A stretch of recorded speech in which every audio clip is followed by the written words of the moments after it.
Assalamualaikum warahmatullahi wabarakatuh.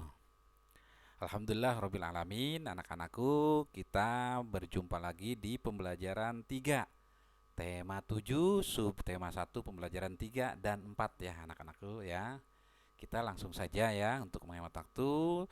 Di sini ada balon teksnya. Pemimpin yang baik akan memperhatikan kepentingan seluruh anggota yang dipimpinnya. Pemimpin yang baik juga akan selalu mengajak anggotanya berbuat baik. Baik, kita lanjut ya. Itu tentang kepemimpinan. Ayo membaca. Nah, di sini judulnya Pak Abdi. Silakan kalian baca tentang Pak Abdi ini seperti apa ya Pak Abdi dalam teks berikut. Silakan kalian membaca. Selamat membaca.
Baik anak-anakku, setelah kalian membaca teks tentang Pak Abdi ini ya, bagaimana isinya ya? Sungguh menarik bukan? Mari kita saatnya berdiskusi. Kalian telah membaca teks Pak Abdi. Diskusikan jawaban pertanyaan-pertanyaan berikut dengan kelompokmu atau dengan teman kalian ya. 1. Nilai-nilai kepemimpinan apakah yang dimiliki Pak Abdi? Tadi sudah jelas ya, ada di tes ya. Bagaimana kepemimpinan yang dimiliki oleh Pak Abdi. Yang kedua, manfaat apa yang diperoleh penduduk dari program atau kegiatan Pak Abdi? Tadi sudah jelas ya, juga gampang ini ya. Kemudian yang ketiga, apakah Pak Abdi sudah mengajak penduduknya mengamalkan nilai-nilai ketuhanan dalam kehidupan? Jelaskan. Ya, ini hampir di paragraf terakhir ya. Kemudian apa yang dapat kamu teladani dari Pak Abdi? Banyak sekali ya tentang Pak Abdi ini ya. Berdasarkan jawabanmu, buatlah tulisan tentang Pak Abdi tersebut. Kamu juga dapat menggambar sosoknya sesuai imajinasimu. Wah, ini boleh ditulis ya tentang Pak Abdi. Kemudian ada gambarnya sosoknya ya. Bebas saja imajinasi kalian seperti apa ya. Kemudian lanjut. Pak Abdi menunjukkan penerapan nilai ketuhanan dalam masyarakat. Apa sajakah bentuk-bentuk penerapan nilai ketuhanan dalam kehidupan sehari-hari? Ayo membaca ya. Kita baca lagi. Berikut adalah nilai-nilai yang terkandung dalam sila ke-1 Pancasila, yaitu ketuhanan yang Maha Esa. 1. Percaya dan takut terhadap Tuhan yang Maha Esa. 2. Mengembangkan sikap hormat menghormati dan bekerja sama antara pemeluk agama dan penganut kepercayaan yang berbeda-beda terhadap Tuhan yang Maha Esa. Ketiga, membina kerukunan hidup di antara sesama umat beragama dan kepercayaan terhadap Tuhan yang Maha Esa. Keempat, agama dan kepercayaan terhadap Tuhan yang Maha Esa adalah masalah yang menyangkut hubungan pribadi manusia dengan Tuhan yang Maha Esa, atau hablum minallah ya, dan hablum minannasnya nanti. Kemudian 5. Mengembangkan sikap saling menghormati, kebebasan menjalankan ibadah sesuai agama dan kepercayaan masing-masing. Ini namanya toleransi. Kemudian yang keenam, tidak memaksakan suatu agama dan kepercayaan terhadap Tuhan yang Maha Esa kepada orang lain. Dalam Al-Quran ini surat Al-Kafirun ya. Baik, itulah nilai-nilai yang terkandung dalam sila ke-1 Pancasila ya. Ada 6. Selanjutnya kita berdiskusi lagi. 1. Identifikasilah penerapan nilai-nilai ketuhanan itu dalam kehidupanmu sehari-hari. Nah, ya, apa saja tuh yang nilai-nilai ketuhanan dalam kehidupan sehari-hari? Ya, pengamalan sila pertama. Yang kedua, tuliskan pendapatmu mengenai pelaksanaan kehidupan beragama di lingkungan sekitarmu. Ya, kalau untuk di perumahan ini bisa ya, banyak ada juga agama selain Islam ya di lingkungan kalian. Kalau di kampung itu jarang ya, kebanyakan agamanya alhamdulillah sama dengan kita yaitu Islam ya. Tuliskan tugasmu lalu presentasikan di depan teman-teman dan guru, lakukan bergantian. Ya, ini boleh dengan presentasi dengan teman-teman kalian saja ya. Boleh juga ke Bapak, terserah ya. Kemudian ada balondra lagi, negara kita menjunjung penerapan nilai-nilai ketuhanan. Bagaimana hubungan kita dengan negara lain? Nah, ini hubungan kita dengan negara lain. Negara kita berperan aktif dalam kerjasama antar negara, misalnya dengan negara-negara ASEAN. Ayo mengamati, perhatikan gambar peta negara-negara Asia Tenggara di bawah ini. Ya, silakan kalian lihat ya. Ada Laos, Thailand, Myanmar, Kamboja, Vietnam, Filipina, Malaysia, Brunei, Singapura, Indonesia. Nah, ini petanya ya, perhatikan sama kalian.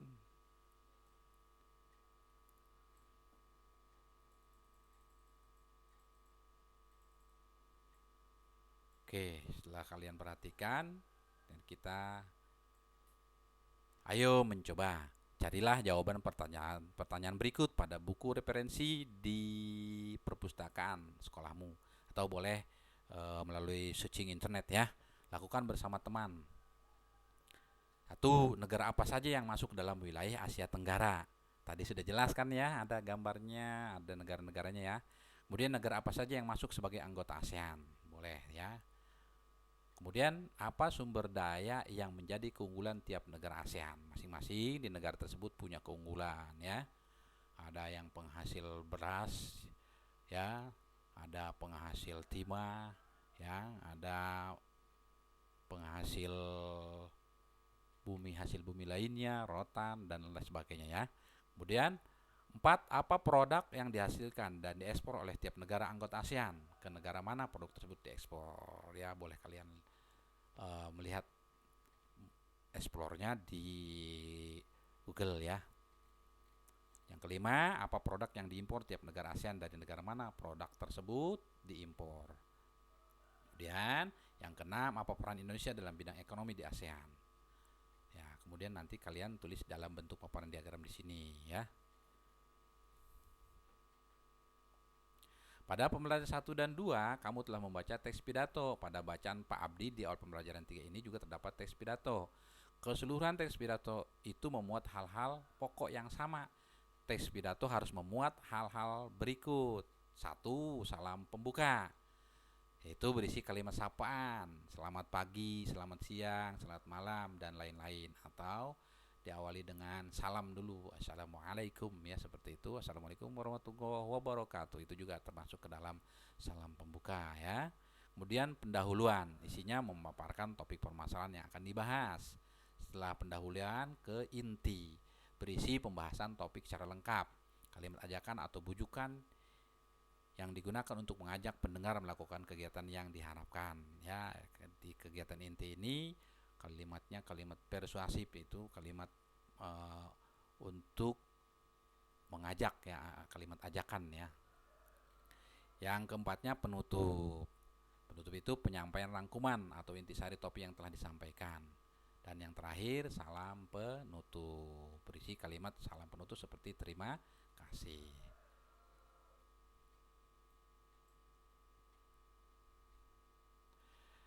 Kemudian, ayo mencoba, identifikasilah unsur-unsur pokok pada pidato dalam bacaan Pak Abdi. Tuliskan unsur-unsur salam pembuka, pendahuluan, inti, penutup, dan salam penutup dari pidato tersebut. Lakukan bersama temanmu, lalu diskusikan hasilnya bersama kelompok-kelompok lain atau teman-teman yang lain. Ya, ini cukup kalian diskusikan dengan teman kalian ya. Boleh menggunakan WA atau mau video call boleh ya dengan teman-teman kalian ya terkait pembelajaran ini. Oke, ini untuk renungan ya. Boleh kalian lihatin ya. Kemudian ini untuk kerjasama dengan orang tua kalian. Tuh. Nah, selanjutnya kita ke pembelajaran 4. Balon udaranya pembelajaran 4. Pemimpin adalah contoh bagi orang-orang di sekitarnya. Pemimpin yang baik selalu menularkan nilai-nilai kebaikan. Nah, ini luar biasa ya, nilai-nilai kebaikan. Ayo membaca. Bacalah teks berikut. Judulnya adalah Hebatnya Dokter Kami. Ya. Oke ya, silahkan kalian baca, simak baik-baik ya anak-anakku. Teks berikut, Hebatnya Dokter Kami.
Baik, setelah kita membaca ya, kalian membaca, saatnya kita berdiskusi.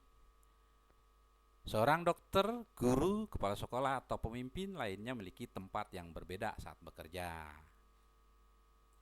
Namun, kepemimpinan mereka sangat penting bagi orang-orang di sekitarnya. 1. Menurutmu apa yang akan terjadi apabila para pemimpin tersebut tidak memiliki nilai kepemimpinan yang baik? Kedua, kepada siapa saja pemimpin tersebut bertanggung jawab? Apa yang perlu disyukuri oleh seorang pemimpin? Diskusikan jawaban pertanyaan tersebut, sampaikan hasil diskusi kelompokmu di depan kelompok lain dan gurumu ya. Kemudian kita ke sini, ada balon udara lagi, ada percakapan. Pekerjaan Dokter Rana adalah pengabdian bagi kemanusiaan. Banyak orang merasa senang dengan adanya Dokter Rana. Ya, kemudian yang ini kita pun seharusnya menerapkan nilai-nilai kemanusiaan dalam kehidupan sehari-hari. Misalnya dengan memberi pertolongan semampu kita. Nah, ini luar biasa ya. Oke, lanjut. Berikut adalah nilai-nilai yang terkandung dalam sila kedua Pancasila, yaitu kemanusiaan yang adil dan beradab. Kalau tadi sila pertama, sekarang sila kedua. Ya, ini satu, mengakui dan memperlakukan manusia sesuai dengan harkat dan martabatnya sebagai makhluk Tuhan yang Maha Esa. Kedua, mengakui persamaan derajat, persamaan hak serta kewajiban setiap manusia tanpa membeda-bedakan suku, keturunan, agama, kepercayaan, jenis kelamin, kedudukan sosial, dan warna kulit. Tiga, mengembangkan sikap saling mencintai sesama manusia. Keempat, mengembangkan sikap saling tenggang rasa dan tepak selera. Yang kelima, mengembangkan sikap tidak semena-mena terhadap orang lain. Yang keenam, menjunjung tinggi nilai kemanusiaan. Ketujuh, gemar melakukan kegiatan kemanusiaan. Yang kedelapan, berani membela kebenaran dan keadilan. Dan sembilan, mengembangkan sikap saling menghormati dan bekerja sama dengan bangsa lain. Itulah nilai-nilai yang terkandung dalam sila kedua Pancasila. Oke, selanjutnya saya menulis, berikanlah contoh penerapan nilai-nilai kemanusiaan itu dalam kehidupanmu sehari-hari. Apa saja tuh ya yang sudah kalian lakukan terhadap nilai-nilai kemanusiaan dalam kehidupan kalian. Tadi sudah banyak contohnya ya. Kemudian yang kedua, apa pendapatmu mengenai pelaksanaan nilai-nilai kemanusiaan di lingkungan sekitarmu? Pelaksanaannya seperti apa di lingkungan sekitarmu ya? Nah, kemudian ditulis di sini ya. Salah satu penerapan nilai kemanusiaan adalah bekerja sama dengan negara lain. Nah, bagaimana bentuk kerjasama negara kita dengan negara-negara ASEAN dalam bidang politik? Kalau tadi bidang sosial budaya, ini dalam bidang politik, ada bidang ekonomi ya, ini dalam bidang politik. Oke.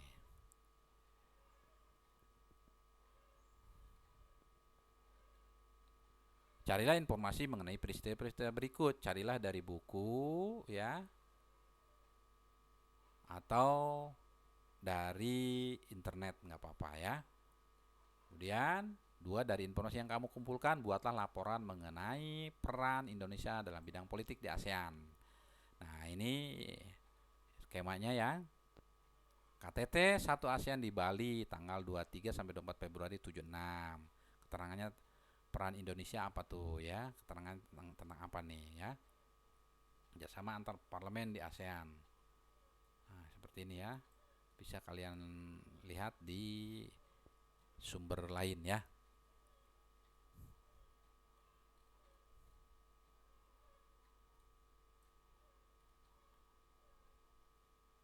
Kemudian ini untuk bahasa Indonesia. Pada pembelajaran 3 kamu telah mengidentifikasi hal-hal pokok dalam teks pidato. Bersama kelompokmu atau temanmu carilah satu teks pidato. Selanjutnya identifikasilah hal-hal pokok dalam pidato tersebut. Ingatlah untuk selalu menuliskan kosakata dalam bentuk baku. Bacakan hasil diskusi kelompokmu di depan kelompok lain ya. Ingat kalau satu teks pidato itu harus memenuhi tadi syarat-syaratnya. Ada pembukaan, ada pendahuluan, ada inti ya, ada penutup ya. Oke, ya. Ini untuk renungan dan ini untuk kerjasama dengan orang tua kalian ya. Bersama orang tuamu identifikasilah penerapan nilai kemanusiaan yang dapat kamu lakukan di lingkungan keluarga. Tuliskan dalam bentuk tabel seperti berikut. Tuh, penerapan nilai kemanusiaannya apa saja tuh ya di lingkungan keluargamu. Ada 5.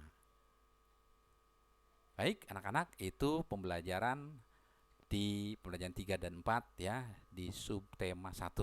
Tema 7, subtema 1. Demikian, mari kita akhiri yang mudah-mudahan bermanfaat ya. Belajar hari ini dengan membaca hamdalah. Alhamdulillahirabbil alamin. Assalamualaikum warahmatullahi wabarakatuh.